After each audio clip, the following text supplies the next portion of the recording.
Kinumpirma ni Pangulong Volodymyr Zelensky ng Ukraine ang pahayag ni Punong Ministro Donald Tusk ng Poland na handa silang lumaban ng 30 taon pa. Ipinaliwanag din niya kung bakit iyon ang napiling panahon. Sa katunayan, nangangahulugan ito na tiyak na may sapat na mga mapagkukunan ang Ukraine at Europa para ipagpatuloy ang digmaan ng 2 hanggang 3 taon pa. Ngunit nagsusumikap ang Ukraine na tapusin ang digmaan ng mas maaga. Bagaman may mga kawili-wiling pahayag din na nagmula kay Vladimir Zelensky na tatalakayin natin ngayon sa episode na ito. Iminumungkahi ko ring talakayin dito ang sinabi ni Donald Tusk tungkol sa digmaan ng Russia sa Ukraine at ang impormasyon niya tungkol sa kahandaan ng Europa para sa malaking digmaan. Dahil lahat ay kumapit sa pahayag tungkol sa 2 hanggang 3 taon. Pero nagbigay din si Tusk ng iba pang mahahalagang pahayag tungkol sa digmaan. Ikinuwento ni Zelensky na malaki ang epekto sa ekonomiya ng Russia ng pag-atake ng depensa ng Ukraine sa mga oil processing facility doon. Dahil sa mga pag-atake, nabawasan ng mahigit 20% ang kapasidad ng Russia sa pagproseso ng langis at 27% sa produksyon ng gasolina. Gayunpaman, itinatala ng Financial Times na pinabilis ni Putin nitong mga nakaraang araw ang opensiba sa Donetsk na rehiyon. Ako, si Alexei Pichi. Pag-usapan natin ang paksang ito ng sabay. Pero bago natin simulan ang episode na ito, hinihiling ko sa inyo na mag-subscribe sa YouTube channel na ito, mag-like at mag-iwan ng mahaba-habang komento sa episode na ito. Mag-subscribe din kayo sa aking Telegram channel na Pechi News. Ang link nito ay nasa description ng video na ito. Doon namin inilalathala ang mga balitang natatanggap agad. Kung nais ninyong suportahan ang channel sa YouTube, maaari itong gawin sa donasyon, sponsorship o bayad na subscription. Lahat ng ito ay maaari ninyong gawin sa pamamagitan ng mga link at detalye na nasa description ng video na ito. Nakasulat doon. Suportahan ang channel ni Alexei Pechi. Pumili kayo ng kahit anong format na komportable para sa inyo, magiging lubos akong nagpapasalamat sa inyong suporta.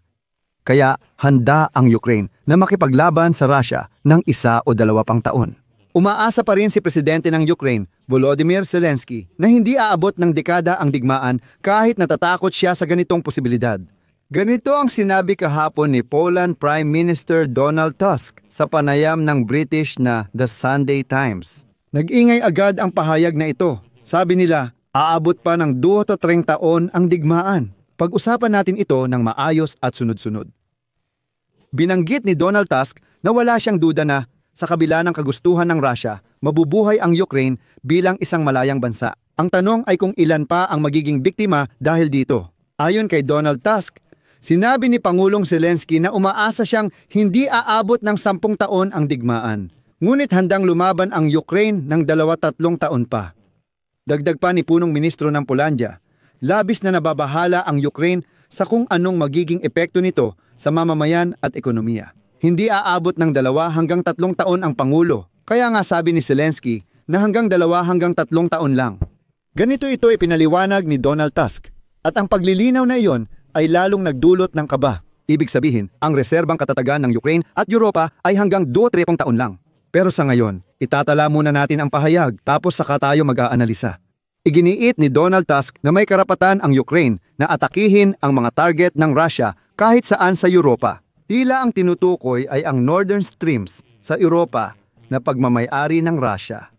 Ayon kay Tusk, nagdudulot ng malaking pinsala sa ekonomiya ng Russian Federation ang digmaan sa Ukraine. Sa pangmatagalan, sa kabuuan, walang tsansa ang ekonomiya ng Russia na makaligtas. Ngayon, may problema ito lalo na matapos ang parusa ng Estados Unidos. At pagkatapos ng lahat ng mga pahayag na ito ni Tusk, ngayon ay kinumpirma ni Zelensky na oo, talaga ngang nag-usap sila ni Tusk tungkol sa 2 hanggang 3 taon pa ng digmaan. Gaya ng sinabi ni Zelensky, ang pahayag ng punong ministro ng Poland na si Donald Tusk tungkol sa kahandaang ipagpatuloy ng Ukraine ang pakikipaglaban sa Russia ng 2-3 taon pa. Ito ay tungkol sa mga na-freeze na asset ng Russia at pinansyal na suporta mula sa European partners. Sabi ni Zelensky, ang pahayag ay tumutukoy sa pinansyal na katatagan at paggamit ng na-freeze na asset ng Russia. Sinabi ko sa mga European na kapartner, hindi kami makikipagdigmaan ng matagal, pero kailangan ninyong patunayan na kayang suportahan ang Ukraine sa pinansyal na aspeto ng matatag. Kaya ganyan ang programa nila, 2-3 taon. Dapat nating idiin na sa panahong ito ay matibay ang suporta natin sa Ukraine sa pinansyal na usapin. Maaaring matapos agad ang digmaan, pero kailangan pa rin ng pondo para sa pagbangon at dapat alam ng sundalo na may sweldo siya. Sabi ni Zelensky, hindi pa sigurado kung babalik ang diktador ng Russia na si Vladimir Putin na may bagong agresyon matapos ang digmaan. Mahalagang malaman kung ano ang matibay na suporta ng mga kaalyado para sa Ukraine. Sabi ni Zelensky, ang na-freeze na ari-arian ng Russia ay gagamitin para sa armas o muling pagbangon depende sa takbo ng digmaan. Sipi, kung matapos ang digmaan sa isang buwan, gagamitin natin ito sa pagbangon. Kung magtagal pa, para ito sa armas. Wala talaga tayong ibang choice. Dagdag pa ni Pangulong Zelensky, ang kinatatakutan ni Putin ay ang senyales ng Europa na hindi mauubusan ng pondo ang Ukraine. Ibig sabihin, hindi nila matatalo ang Europa at Ukraine. Sipi, napakahalaga na magbigay ng malinaw na senyales. Tingnan mo, patuloy naming popondohan sila. At tingnan mo, kung hindi mo tatapusin, patuloy pa rin naming susuportahan sila. Ipinapakita nito sa Russia na walang saysay ang digmaan dahil hindi kami at ang aming mga kaalyado susuko. Sabi pa ni Zelensky, hindi na mababawi ang desisyon sa mga asset kahit magbago pa ang pulisya ng susunod na G7 leaders. Sipi, kahit sino ang maupo, hindi niya mapipigilan ang desisyon ng Ukraine kung paano gagamitin ang pera sa armas o iba pa kapag natanggap na ito. Ito ang ating tagumpay sa politika. Binigyang diin ni Zelensky. Susunod. Dagdag niya, maganda at may malaking potensyal sa praktikal na paggamit ang ideya ng paggamit ng mga nakapirming asset ng Russia. Kaya nanawagan si Zelensky na kumbinsihin ang mga nag-aalinlangan sa ideyang ito sa Europa. Ngunit sa panayam kay Donald Tusk, may isa pa akong napansing mahalaga at kapansin-pansing punto. Ilalahad ko agad ang sinabi ni Tusk. Malaki ang problema ng Russia sa ekonomiya, pero hindi ibig sabihin nito na tayo ay nananalo. Mayroon silang isang malaking kalamangan laban sa kanluran at lalo na sa Europa. Handa silang mamatay. Sa panahon ng digmaan, ito ay isang napakahalagang usapin. Wala kang tsansang manalo kung hindi ka handang lumaban o, sa pinakamababa, magsakripisyo ng kahit ano. At ito talaga ang problema para sa Europa. At si Donald Tusk ang unang nagsalita tungkol dito ng hayagan. Dahil nalutas ng Rusya ang isyu ng mobilisasyon sa pamamagitan ng pagbili ng mga tao na parang kalakal lang. Bumibili sila ng mga tao. Bumibili ng mga preso kapalit ng malaking halaga.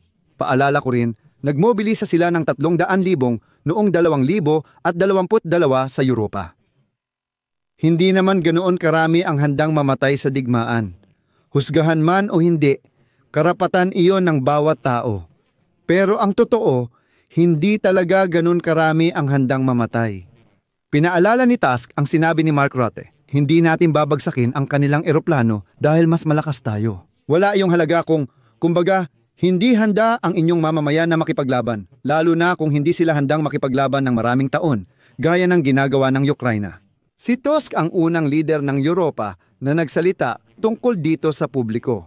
Sinabi ni Zelensky na ang mga atake ng puwersa ng depensa ng Ukraina sa mga oil processing facilities sa Russia ay malaki ang epekto sa ekonomiya ng Kremlin. Dahil sa mga pag-ataking ito, nawalan ang Russia ng mahigit 20% ng kapasidad sa pagpoproseso ng langis at hanggang 27% ng produksyon ng gasolina. Nakatutok ang Ukraina na ituloy ang mga pag-atake hanggang bumagsak ang sektor ng langis ng Russia. Ayon sa Financial Times, pinalakas ng hukbong sandatahan ng Russia ang mga pag-atake sa Donetsk at pinaigting ang operasyon sa silangan, kasabay ng hindi matagumpay na inisyatiba sa kapayapaan ni Pangulong Donald Trump ng Estados Unidos. Ayon sa impormasyon ng mga media, inatasan ni Vladimir Putin ang militar na pamunuan ng Russia na makuha ang kontrol sa Pokrovsk bago sumapit ang kalagitnaan ng Nobyembre 2025. May ilang unit ng Russia ang nakapasok sa lungsod, ngunit itinatanggi ng Ukraine ang ulat ng ganap na pagkubkob sa kanilang puwersa. Todo sigaw ang mga propagandista ng Russia na maraming sundalo ng sandatahang lakas ng Ukraine ang napalibutan at iba pa. Kinumpirma ng sandatahang lakas ng Ukraine na nasa 200 sundalong Ruso ang nakapasok sa lungsod. Iniulat ng militar ng Ukraine na tuloy ang matitinding labanan hindi lang sa paligid ng Pokrovsk kundi pati sa loob ng lungsod kung saan may gumagalaw na grupong panabutahe. Lalong humirap ang lohistika dahil sa sunod-sunod na atake at sirang infrastruktura. Ang opensiba na tumatagal na ng ilang buwan ay sinasabayan ng mabagal na pag-usad ng mga tropang Ruso papunta sa Lyman at Konstantinovka. Nakatutok ang mga Ruso sa aglomerasyon ng Pokrovsk-Mirnograd, mga pangunahing sentro ng minahan na may pre-war na populasyon na nasa 100,000 katao. Sinusubukan ng mga puwersang Ruso na makalusot sa mga estratehikong mahalagang kalsada at ilantad sa mga drone ang mga linya ng supply ng Ukraine. Sa ngayon, maglalagay muna ako ng ellipsis at hindi muna palalalimin ang paksa. Hintayin natin ang opisyal na impormasyon mula sa General Staff. Mga kaibigan, isulat ang inyong opinyon at konklusyon sa comments. Mag-subscribe, pindutin ang kampanilya at mag-like. Yan lang muna. Ingatan ninyo ang inyong sarili. Paalam sa lahat!